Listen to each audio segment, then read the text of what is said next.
Je ne suis pas née coach. Je suis née hypersensible, passionnée et entière.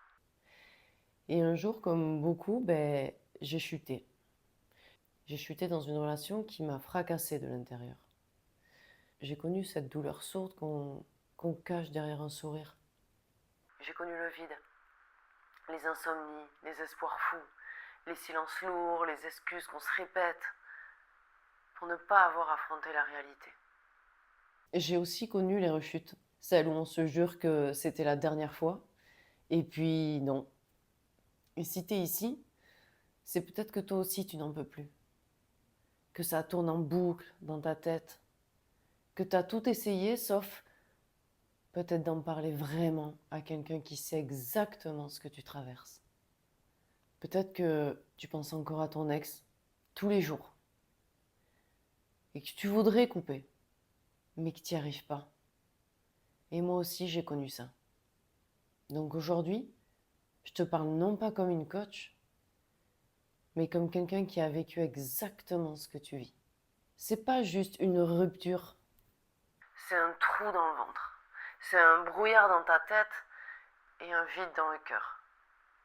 Tu veux tourner la page, mais il suffit d'un détail, une chanson, une photo, une phrase, une odeur, et tout revient. Tu peux même être avec quelqu'un d'autre et penser encore à cette personne-là. Et c'est pas parce que t'es faible, c'est parce que ce lien-là, c'est pas de l'amour. C'est de la survie émotionnelle. C'est un mélange de manque, d'angoisse, de mémoire, de blessure. C'est un lien qui t'a peut-être fait du mal, mais qui t'a aussi fait te sentir vivant, vivante.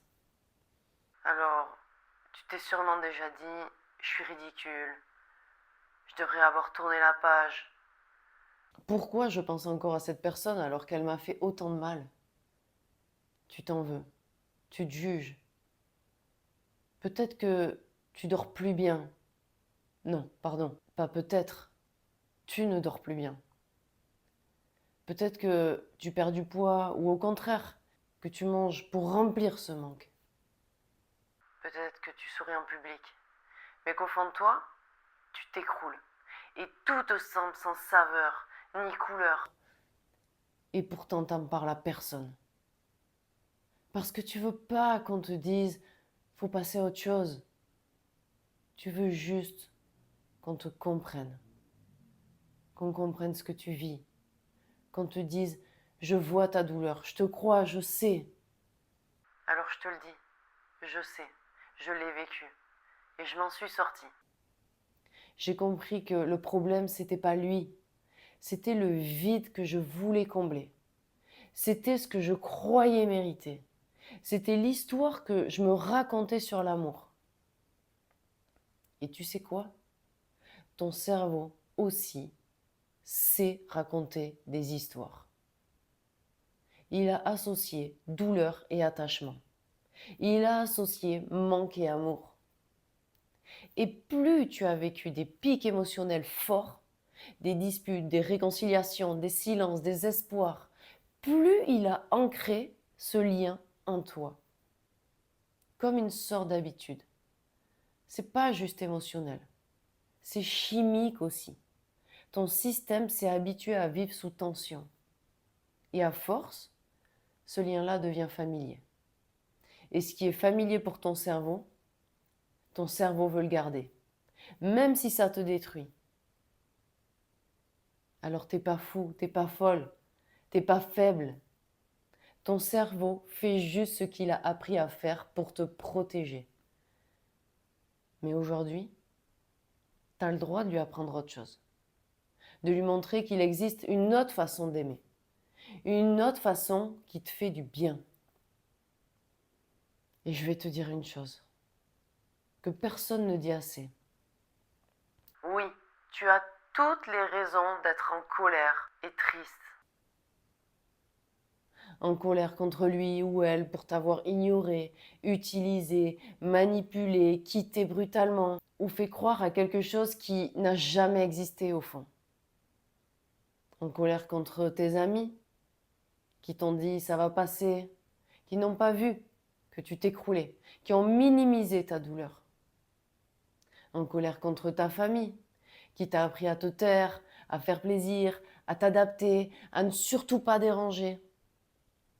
En colère contre toi aussi, pour ne pas avoir vu, pour être resté, pour avoir tout donné encore, et peut-être même en colère contre le monde entier.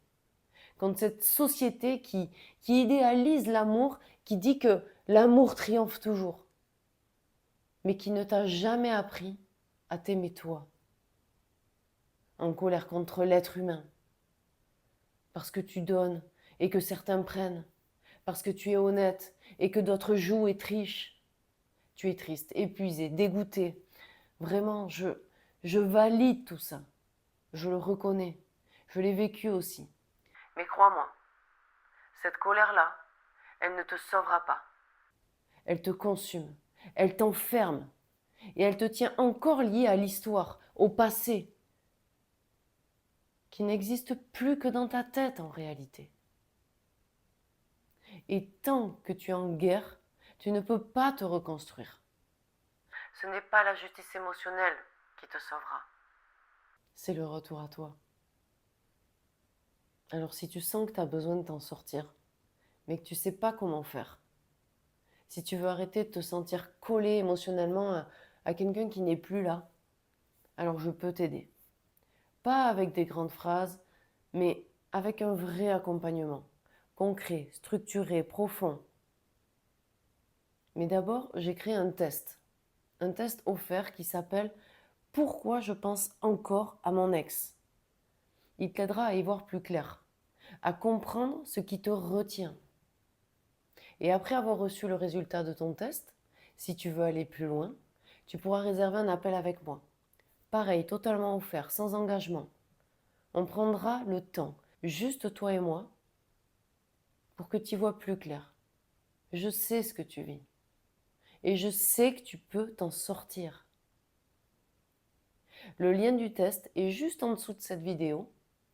Et si tu sens que c'est le bon moment pour toi, tu peux aussi directement réserver ton appel offert. Tu as aussi le lien sous cette vidéo. Mais avant de bloquer un créneau, tu devras répondre à 6 questions rapides pour que je prépare au mieux notre échange et que tu en ressortes avec plus de clarté, plus de calme et peut-être un vrai nouveau point de départ. Ensuite, tu choisis simplement la date et l'heure qui t'arrange. Je suis juste là si tu veux avancer. Et parfois, une vraie rencontre, ça change tout.